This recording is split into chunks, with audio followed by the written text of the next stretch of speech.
ఆంధ్రప్రదేశ్ రాష్ట్ర భారతీయ జనతా పార్టీ అధ్యక్షులు పివిఎన్ మాధవ్ ఉమ్మడి కర్నూలు జిల్లాలో పర్యటించారు. అనేక కార్యక్రమాల్లో పాల్గొనడంతో బీజేపీ శ్రేణుల్లో జోష్ నింపినట్లు అయింది.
ఆ విధంగా సుధాకర్ తందూరి ఛాయ్లో విఘ్నులైన కర్నూలు ప్రజలందరూ వస్తారు.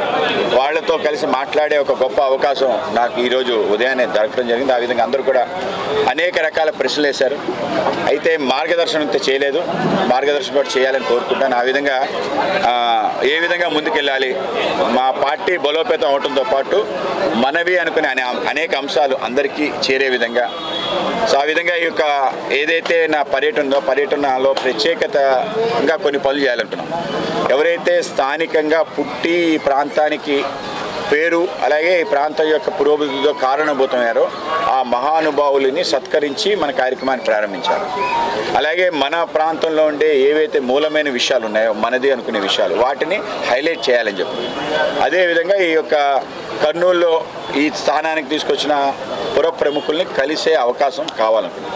ఆ విధంగా మొదటిది పార్టీ పని అయినా అతి ముఖ్యమైన పని మీ అందరినీ కలవటం కనుక ఆ విధంగా కలిసే ఒక కార్యక్రమం ఛాయ్ పే చర్చ. మా ప్రియతమ ప్రధాని నరేంద్ర మోడీ గారు ఒక ఛాయ్ అంగడి నుంచి ఆయన యొక్క జీవితాన్ని ప్రారంభించి ఛాయ్ అనుకుని ట్రైన్లో అమ్ముకుంటూ ఈరోజు అసాధారణంగా దేశ ప్రధానిగా మారటం ఏదైతుందో మనందరికీ ఆనందం.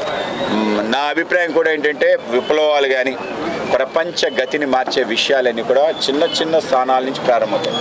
ప్రపంచ యుద్ధాలన్నీ కూడా చిన్న చిన్న చోట్ల జరిగిన తగు యొక్క కారణంగా అది మారింది. మన ప్రాంతంలో పల్నాటి యుద్ధం ఎందుకు వచ్చింది? 2 కోడి పందాల మధ్యలో జరిగిన చిన్న గొడవ అంత పెద్దదైంది.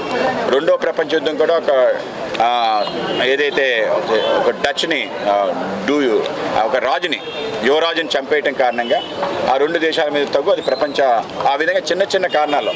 అలాగే మార్పు అనేది కూడా ఎక్కడ ప్రారంభమవుతుంది? చిన్న చిన్న ప్రాంతాల్లో ఇటువంటి చర్చల్లో ప్రారంభమవుతుంది.